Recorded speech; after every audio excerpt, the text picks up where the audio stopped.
చిత్తుగా ఓడి చెత్త record. Friends, world cup సందర్భంగా నిన్న జరిగినటువంటి శ్రీలంక వర్సెస్ సౌత్ ఆఫ్రికా మ్యాచ్‌లో అయితే శ్రీలంక అయితే చిత్తుగా ఓడిపోయిందనమాట. కేవలం 77 పరుగులతో ఆల్ ఔట్ అయిపోయింది. ఎవ్వరు ఊహించి ఉండరు. ఇంత వరస్ట్ ఇన్నింగ్స్ ఎవరు ఆడతారనేసి. అసలు పవర్ ప్లేలో ఒక వికెట్ కోల్పోయి వాళ్ళు చేసిన స్కోర్ 24 రన్సే.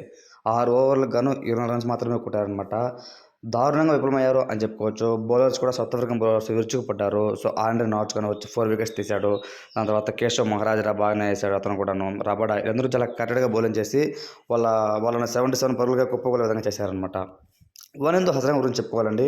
తను ఫస్ట్ టైం కెప్టెన్సీ లీడ్ చేస్తున్నాడనమాట. సో, అంతంత మాత్రంగానే ఫీల్డ్ సెట్టింగ్ కానివ్వచ్చు, బౌలింగ్స్ కానివ్వచ్చు, బ్యాటింగ్ కానివచ్చు అంతంత మాత్రమే ఆడాడనమాట. న్యూయార్క్ సందర్భంగా న్యూయార్క్‌లో ఎప్పుడు కూడా పిచ్‌లు కొంచెం స్లో పిచ్‌లు ఉంటాయి. సో, ముఖ్యంగా టాస్ గెలిచిన వాళ్ళు బౌలింగ్ తీసేదానికి అవకాశం అయితే ఉంటదనమాట. సో, ఈ నేపథ్యంలో ఒక రకంగా చెప్పాలంటే కెప్టెన్సీ ప్రభావం కూడా కొంతవరకు ఉండొచ్చు. శ్రీలంక ఇప్పుడు చెప్పాలనంటే ఈ 77 ఆల్ ఔట్ అనేది మామూలు విషయం కాదు. ఇది పక్కన పెడితే పవర్ ప్లేలో 24 రన్స్ అనేది వరస్ట్ రికార్డ్ అనమాట అది.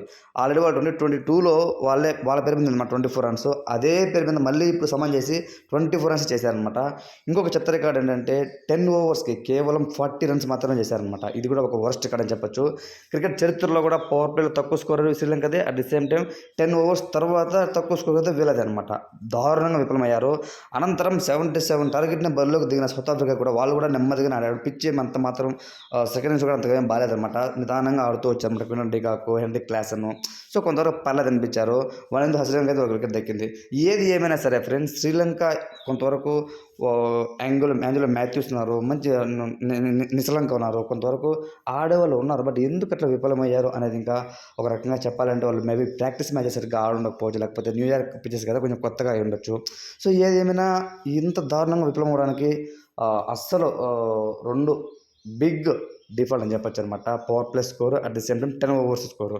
ఈ విధంగా ఆడతారని ఎవరు ఊహించుండరు. మేబీ ఇంకా అప్‌కమింగ్ మ్యాచెస్ చూడాలి ఫ్రెండ్స్. టీ20 వరల్డ్ కప్ అనేది చాలా ఆసక్తికరంగా మారింది. ఐపీఎల్ అయిపోయిన తర్వాత.